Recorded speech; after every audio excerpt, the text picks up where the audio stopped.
there's something about you which is stronger than the mind. The mind can be your friend and the mind can be your enemy. You worked so hard for it. Now you have it. Enjoy it. But you can't enjoy it if all the time you think about last week or if you think all the time about what happens in the future.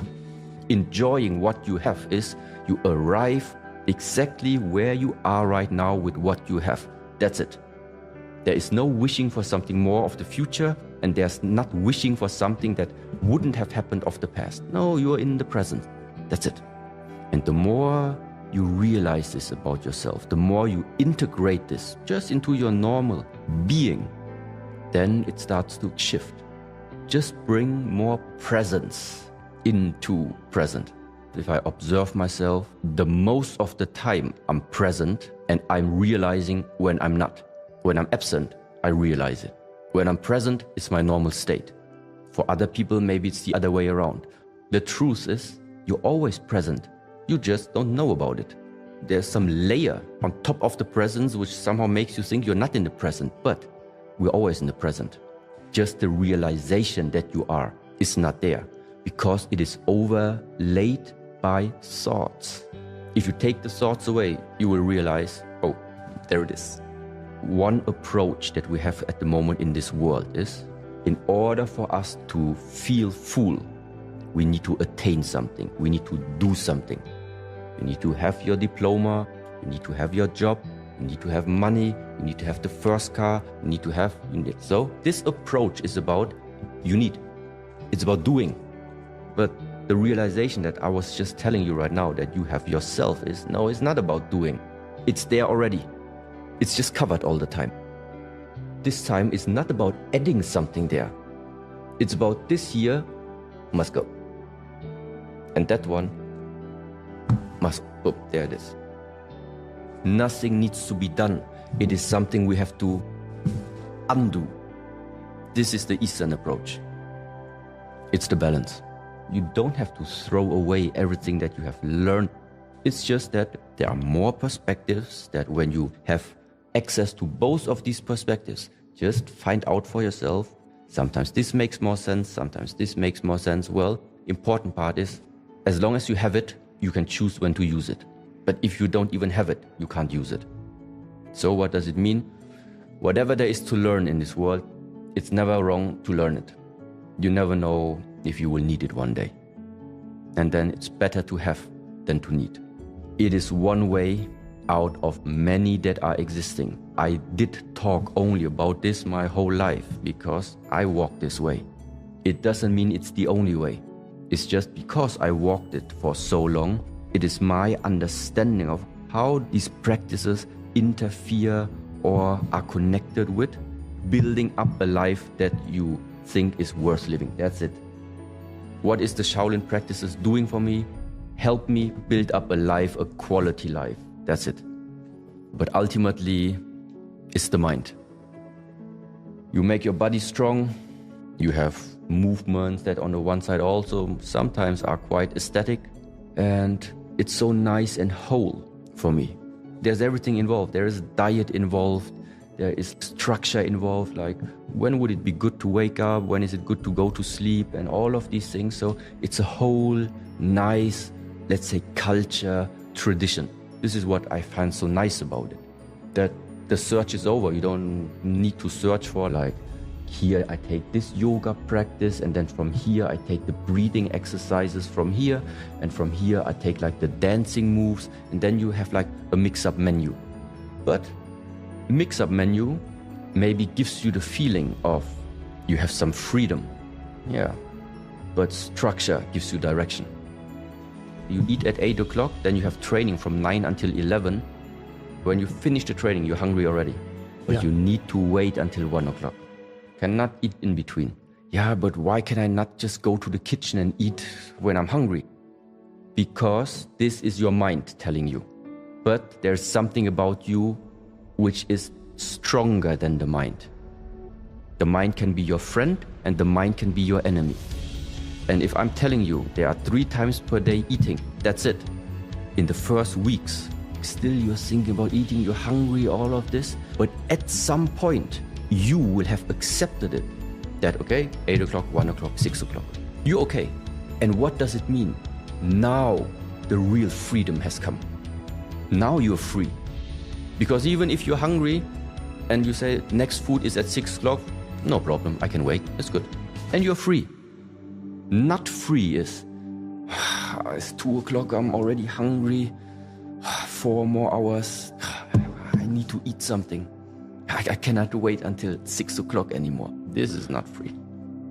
This idea of what does freedom mean to you, does it mean you can go to the kitchen anytime you want? No.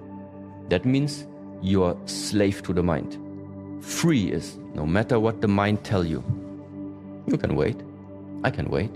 This is where now you see that sometimes it's necessary to have this obvious structure and discipline. But why? Because it's a helpful way to bring out that type of freedom that we say from our tradition. This is the freedom. It's also not the freedom in terms of you walk through Cluj, yeah, many beautiful women. But at home you have your own women sitting already. Now you could say, well, it's a free world, we're all free. So my wife is at home, but actually I can still flirt around. This is a way of where you say, well, this is freedom. Yeah, but where does this type of freedom lead to? It's leading to suffering. You're causing suffering by behaving this type of free. No, if you have one wife, you stay with that one wife, that's it. And you stay free from suffering. But if somebody is tempted too much, if somebody cannot handle his temptation, he's enslaved by temptation. And at some point, this type of behavior is not just going to bring suffering to you, it also brings suffering to everyone that you are involved in. This is where I say, what type of freedom are you talking about? And the freedom that eventually is going to get onto the costs or is causing suffering to you and other ones, this is not the freedom we want. It's the type of freedom that makes us be able to live together in a community way better. This is the way of freedom, where I can let you live the life how you like to live it, and you let me live my life how I like to live it. I don't need to tell you your way is wrong, you should live like I do. No, this is not free, this is limited. This is thinking you have the answers to the questions of the universe. Well, you don't, just as like I don't have them. The only thing I'm sharing right now is my observation. I don't say it's right for anyone, I just say until now, everything we talked about, it worked for me. If something is useful from what we have talked about and somebody tries it out and then realize, cool, also works for me, I'm really happy about it. But if somebody says, well, this is not my way of living, I don't share this opinion, it's not a problem. What is it in the evening that is sucking energy most probably? It's the mind. It's the mind activity very much, which is sucking a lot of energy. You go to bed, you wake up in the morning, but still feel like very tired and not recovered. It might be the reason that your brain, your mind is still too active in the evening. Stop thinking too much of the past, stop dreaming too much about the future, practice yourself, remain in the present, and this also then translates into your quality of sleep. Because when you sleep, you sleep. When you eat, you eat. When you talk, you talk. When you work, you work. But nowadays, people work and they think about eating. People eat and they think about sleeping. People sleep and they think about working. So there's something not aligned. There is no synchronicity. You are here, but actually something else is there. This is not how it's supposed to be. Being present means sleep, you sleep. You talk, you talk. You eat, you eat. You walk, you walk. You drive, you drive. You listen, you listen. This is ultimately where all of this journey goes. And then the amount of sleep is not so important, but the recovery rate is very, very different. I'm happy if I have 7 hours. When I have 7 hours, I'm happier, yeah? 6 hours is quite limit. So 6 is really limit. I can maintain even 5 or 6 hours, but after a few days, I feel it's not good to continue like this. Because then you're starting to really burn some energy which you cannot recover anymore. Very interesting now when it comes to that word energy, how it is related to diet, breathing, and lifestyle. The quickest way to change something about the way how you feel during the day or energy state are these 3 things. diet, breath work, and lifestyle. If you have good, nutritious food, if your breathing apparatus is working properly, and if your lifestyle, let's say waking up at a certain time, going to bed early enough, having enough sleep, if you maintain all of these three things, chances are very, very good that your energy level is proper.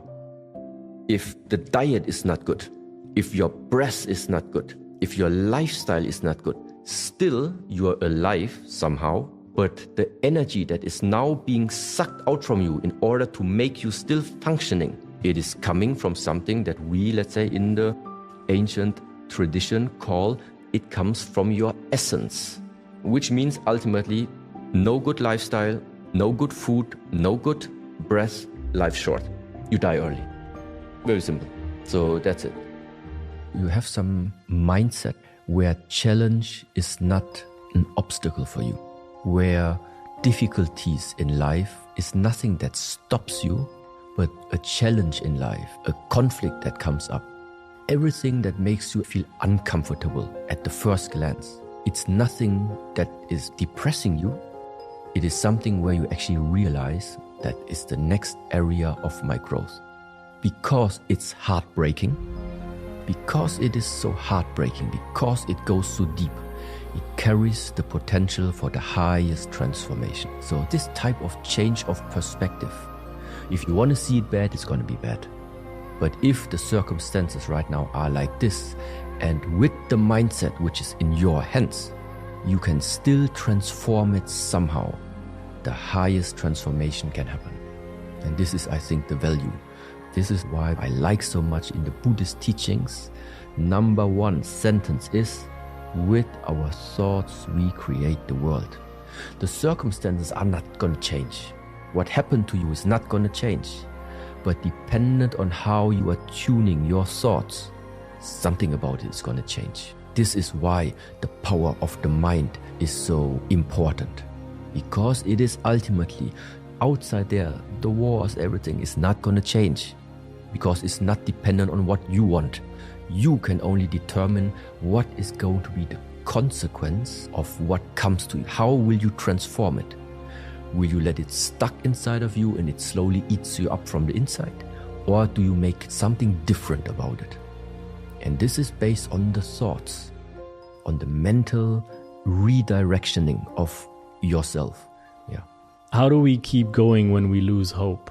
Either you have very strong personalities next to you that realize you're about to lose hope, and that's why they keep pushing you, which means that's why it's good to sometimes have a brotherhood or a sisterhood or somebody you are very close to, people they can sense, they know when your motivation is down and you cannot get up by yourself, that's why you have them. Then they come and help you. It's good to have sometimes a bond like this.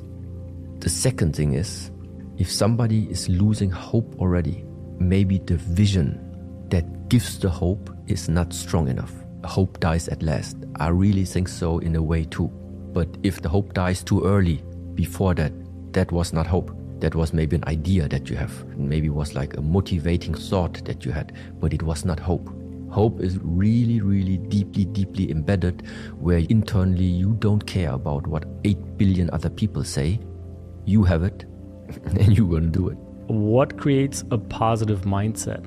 In my way of seeing the things, it's about understanding that this world that we're living in, simply expressed, there's always an exchange between the left side and the right side, the bad side and the good side, the negative and the positive, the pessimistic and the optimistic. That's why for me, those two, they always belong together.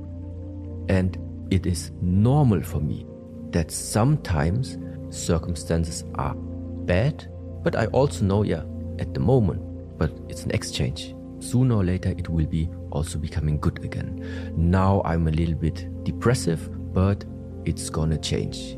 Same way is, now everything is positive. Yeah, but I know it's gonna change. Things are changing. Nothing ultimately stays as it is. That's why I'm not sure if it is a positive mindset that I would propagate. My mindset would be that you are neither stuck in a negative one, but you're also not stuck in a positive one. So your perspective, your mindset would be one that at all times always sees actually the exchange of this one and this one. And sometimes, out of circumstances, out of whatever reasons, sometimes it's more based upon here. But then you also know just a question of time, I move here. So to understand the interplay of these two and accept it actually that also the negative part is part of my life. As long as I also take care that it doesn't stay for a too long time in my life, I can have my bad days. Because to push yourself in having positive thoughts, be optimistic, I don't know, can also sometimes be like you see people do it, but you can feel they're not. They behave like everything would be great, great life, yeah, but I can see inside it's not. You have to be as you are, based with all two forces. It's just that stay calm, nothing stays as it is. See the interplay always of both forces. And then get calm about it and regulate it. And then somewhere along the line, maybe it becomes balanced then. It's about fullness. It's about how full do you feel. If somebody wakes up every morning without any goal, without any purpose, but feels just fulfilled, no need for purpose. But I think in the modern society we find it probably a phenomena. You have everything, more or less, wake up, but there is this discontentment. Don't know what to do with your time. Don't know the sense of, I don't know. And then I think it would make sense to add just as a motivator. It makes sense to give your life a purpose. Also meaning you're not searching for it. In the first stage, don't need to search for it, meaning what is my purpose? You have to ask the question, but you don't necessarily search for it. First is you give your life a purpose. So you can say you put yourself a mission statement.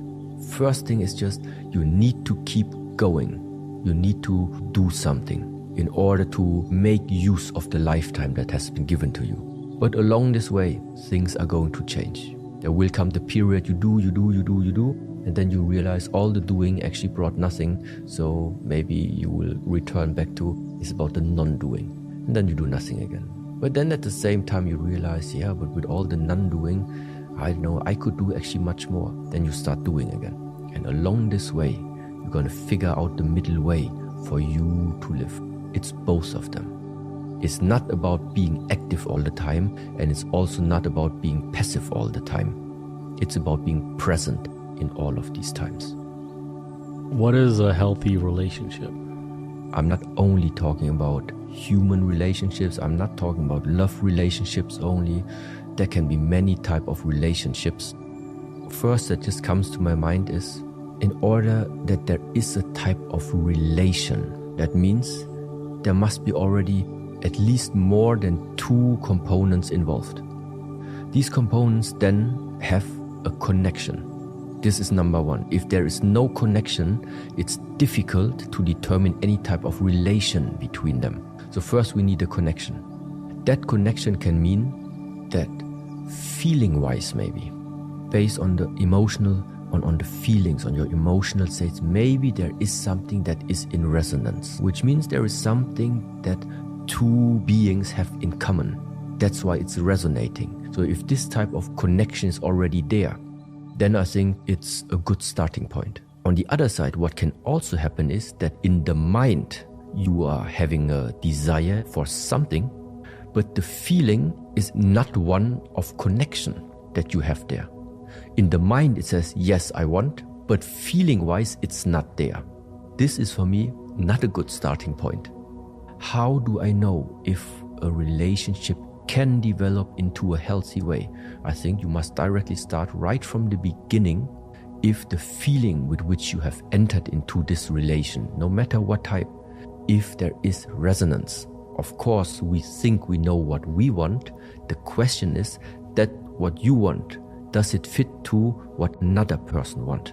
What you want, does it fit together what like your dog wants? And if there is no basic, if there is no way that you can connect, and after the connection, what is happening then? Exchange, giving and taking.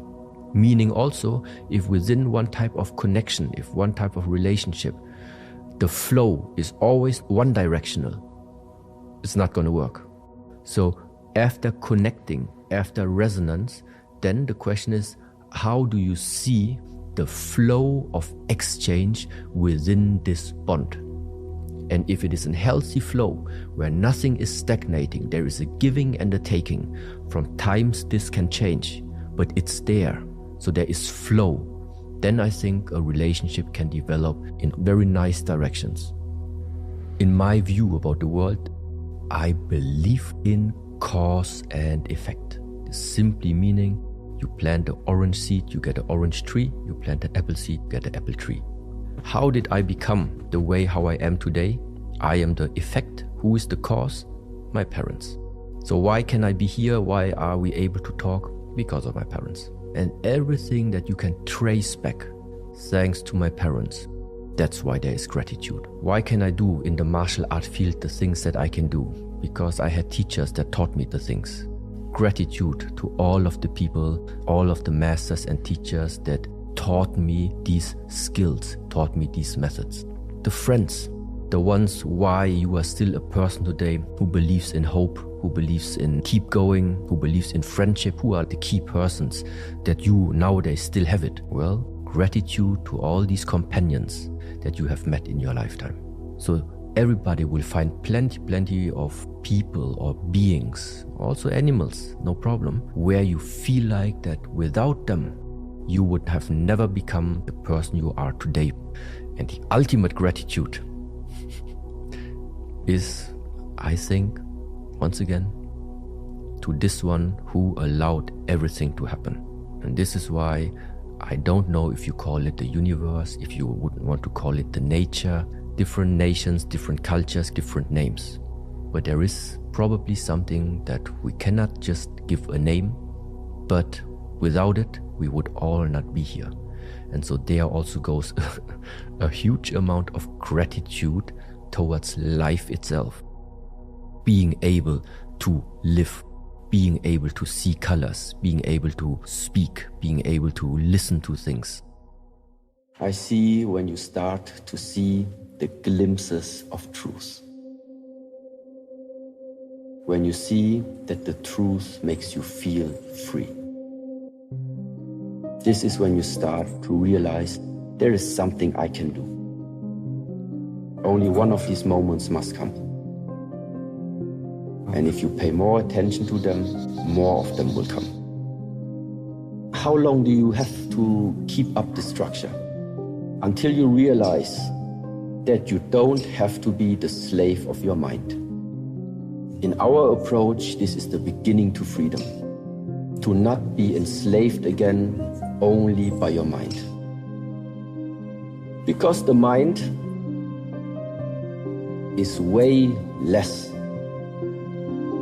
than what you can become. Or the mind is way less than what you actually already are. But the mind is too dominant in many people's lives. So all of this structure here is for what?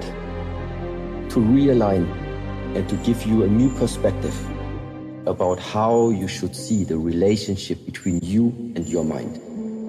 And the relationship is that you need to master the mind and not the mind is mastering you. These are two different ways. But ultimately, you will not need any type of external structure anymore. Once you have understood the core, once you have the essence, I think then all structure you can lay down. Discipline means you just do it, no matter what you think of it. You don't want to make it, you still make it. You want to stop the training, but you still make it. There is no excuse because you just simply have, in a way, the order. It is important, but there are many more things that you're able to work on. You can learn to become more patient. You can learn to live a life with less judgment. You can start observing more instead of judging. Start to live a more honest life, less lying, less lying to other people, less lying to yourself. It's not just discipline. There are questions, so what is the most important? Everything is important. Everybody in this world will have the chance and will have access to practice in self-mastery. There are many of these things which in the beginning make it maybe easy for you to get a feeling of security, get a feeling of safety, and because you are safe, you are able to open more up. But I think a good life is when you live this life to the fullest, regardless of where you are, regardless of in which life circumstances you find yourself in. There are so many things we cannot influence. Everybody needs to find something, to find stability in whatever life you're living there. And even if it's in the war zone, they still need to find something stable there. Maybe they will never be able to leave their country, but even for them, there is the chance to find something stable about them and to make something good from this lifetime. And may it even be that in this complete war zone, they still have their close bond between their families, between their brothers, something like this, something where they feel this gave me strength, this gave me power. Even something like this can lead to a good life. To the question, where do I start? Find something in your own life at the moment or in the last week that made you feel not okay. And then start investigating it. What was not okay? Which area is it? What was not okay there? And then you figure out what are the 2 points supposed to be that you want to balance there. And how do you know that something is not in balance or that something is not in harmony? You simply know because you don't feel well. Or there's something telling you this is not correct, or it should not be like this, or you don't feel well. Yeah? This is when you feel there's some disharmony. And sometimes, or oftentimes, is the balance between the expectations that you have towards persons, towards situations, towards things, and then the reality that you're meeting. If those 2 things are not somehow harmonized, if you don't find a way to make those 2 areas merge into one, you will constantly be in the struggle of this is how it should be and this is how it is. This is I want and this is I don't want. The first step is just to discover or look inside yourself and see